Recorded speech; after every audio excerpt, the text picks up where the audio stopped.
Hello, my name is Jennifer Engel. I am the author of Heaven Under Construction.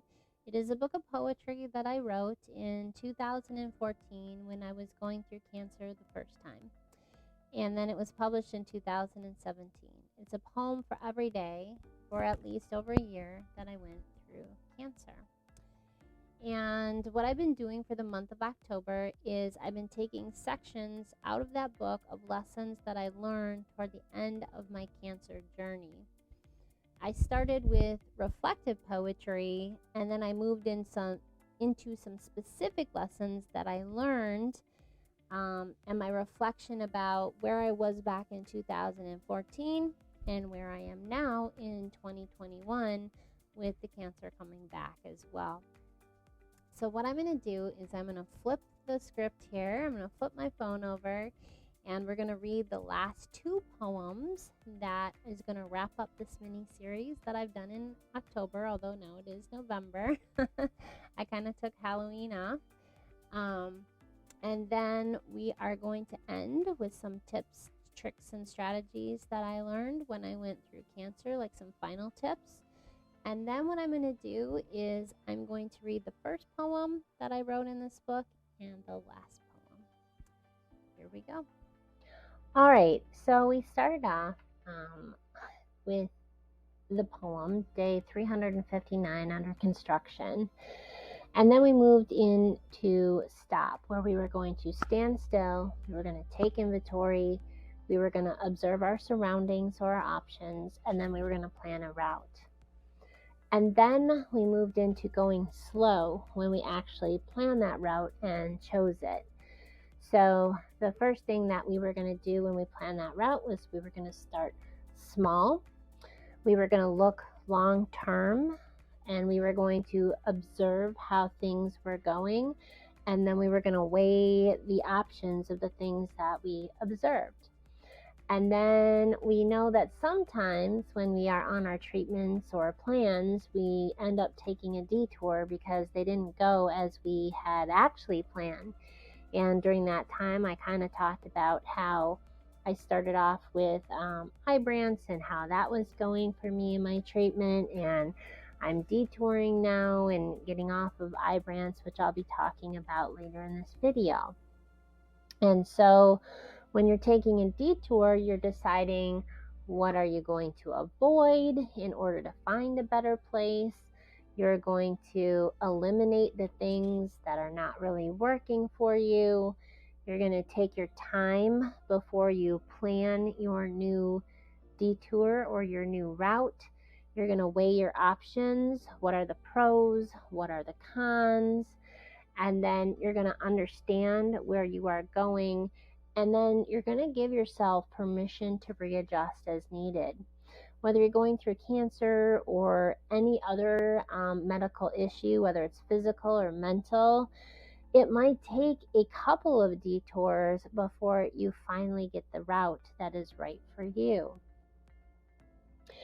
And so that moves us into today's poem and lesson, which is going to wrap up the Heaven Under Construction series. And then I will be moving into the Highest Possibility States series. So what I'm going to do right now is I'm going to read the poems, and then I'm going to pause, and I'm going to do the teaching that I kind of came up with that goes with the poems. As another review, these poems were written back in 2014 when I was originally diagnosed with breast cancer. During that time, I went through 21 rounds of chemo, 30 days of radiation, and a double mastectomy. Now, fast forward to 2021, the cancer has recurred again. I talked about shifting a mindset rather than thinking that we're going to be cured to maybe how we're going to handle or deal with maybe always having some form of cancer, like if you had any other chronic medical issue. And I'll be talking about that in a little bit. Today we're going to read the poem, Day 300. I think I have two of them. I have Breathe and I have Hope to wrap things up today. So this is poem day 363. It's called Breathe. I must take time to breathe. Breathe out my intention for the day. Breathe in my reflection for the night. Just breathe. Be still. Believe in the emotion so much that I can truly envision what I love and long for. Reflect. Recall emotions and experiences from the last 24 hours. Eliminate calamity and trade it in for calm. Evaluate negative experiences and emotions. Assert positive experiences and emotions in their place. Think positive over and over and over, and hold on to a new joy-filled vision. So just to give you a little bit of background information on this poem and where it came from, and if I can remember, I'm going to put the link in this video below.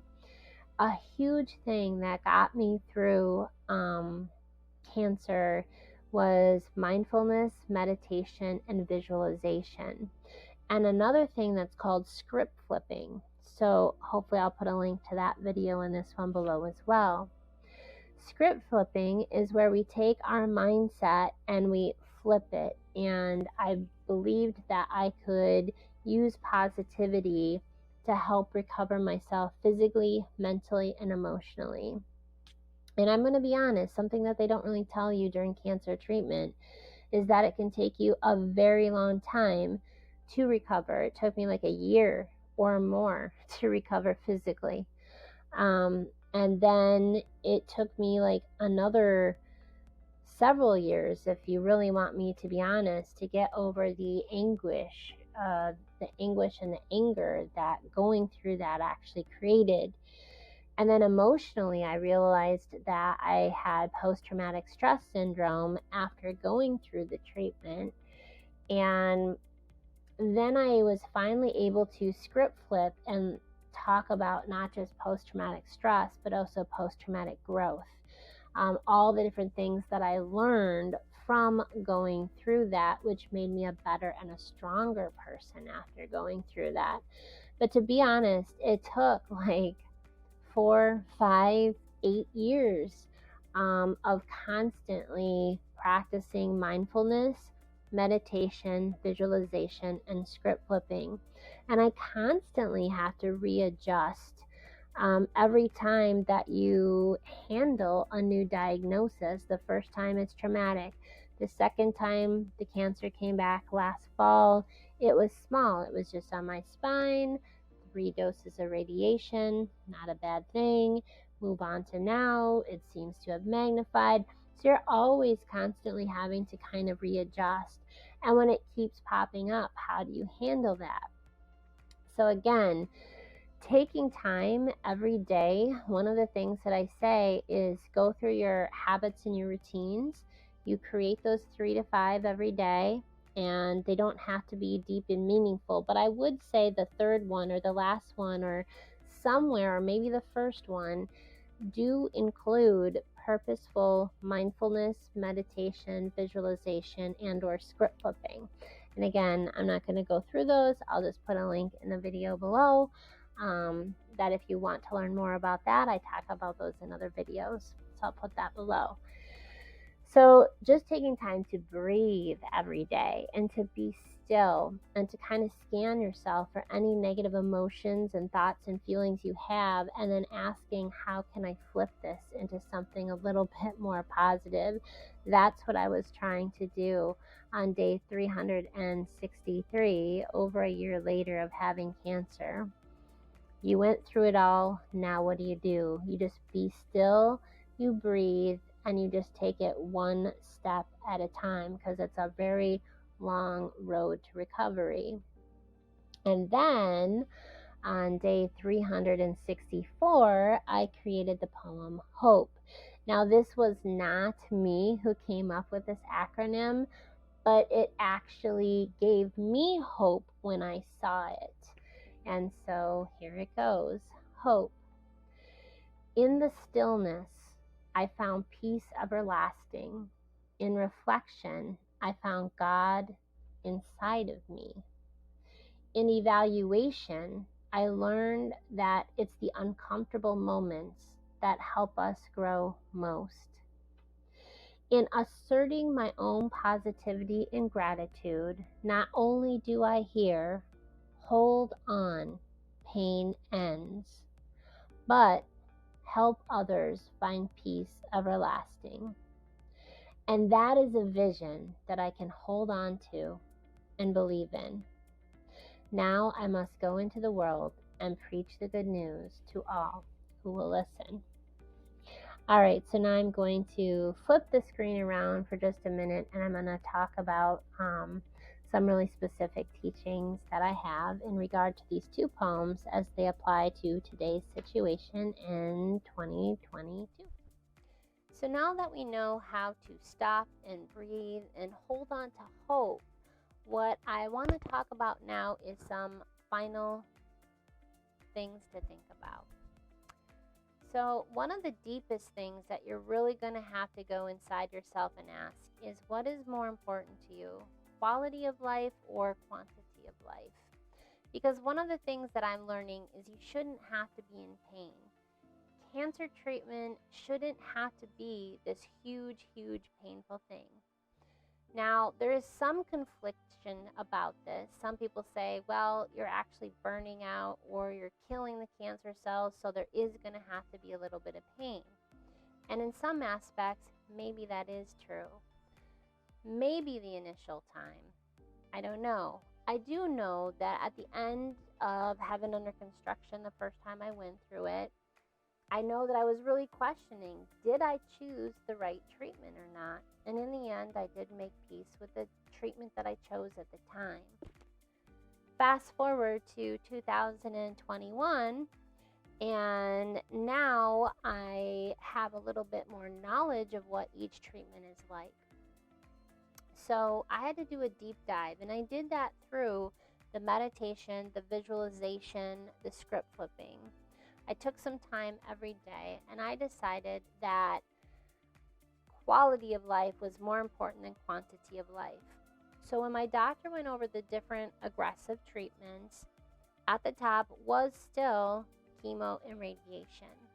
And because that caused post-traumatic stress in me after the first time around, I was willing to go through it the first time.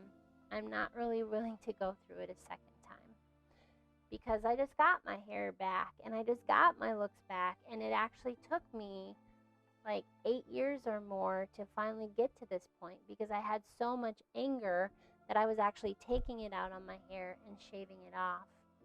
So now that I finally got my looks back, I said, no, I can't do that to myself again. The next level down was this medicine called Ibrance. So just like I talked about in my book, you need to stop, you need to reflect, you need to plan a route. I was willing to try it. So I tried it diligently for the 3 weeks, and at first there was no problems. It was fine. But it was actually when I went off the Ibrance that all of the symptoms or side effects of the Ibrance started to come out, which was blisters almost everywhere. In my mouth, on my genitals, starting to pop up on my skin. And at that point I said, no, I can't do this medicine anymore. So now we're down to the third treatment, which is hormone reduction. Just taking a pill at night, but then also there's this other one, it's called like fulvestrant or something like that, where I have to get a shot in the buttocks.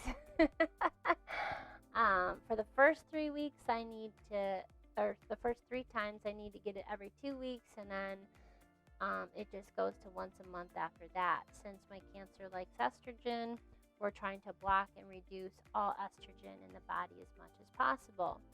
So that's kind of what I'm talking about, how you need to readjust your treatment as you go. And you need to think about what is the most important thing to you. Because you shouldn't, I don't think, have to be in pain when you're trying to find a cure. What is that quote? What if the cure is worse than the disease? In addition to that, I really do think having your daily habits, 3 to 5, again, most of them are just going to be common everyday habits. I get up, I make the coffee, I scoop the cat litter, I sit in my chair, I check my email. But I do firmly believe that at some point in your day, you do need to be still. And you need to go through that meditation, that mindfulness, that visualization. Those really, really helped me.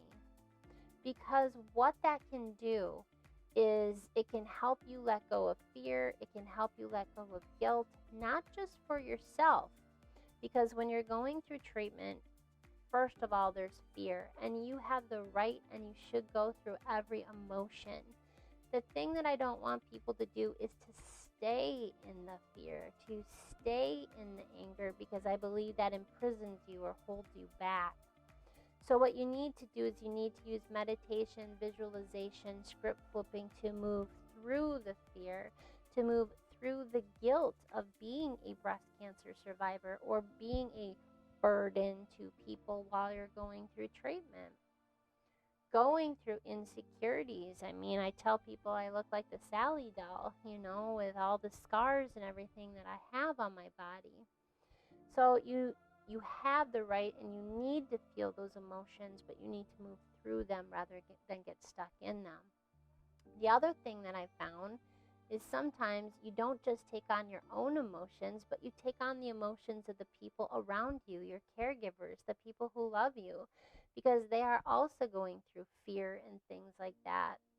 So I also use meditation, mindfulness, and visualization to not just let go of the negative emotions that I'm going through, but to let go and say it's not my responsibility to take on anybody else's emotions.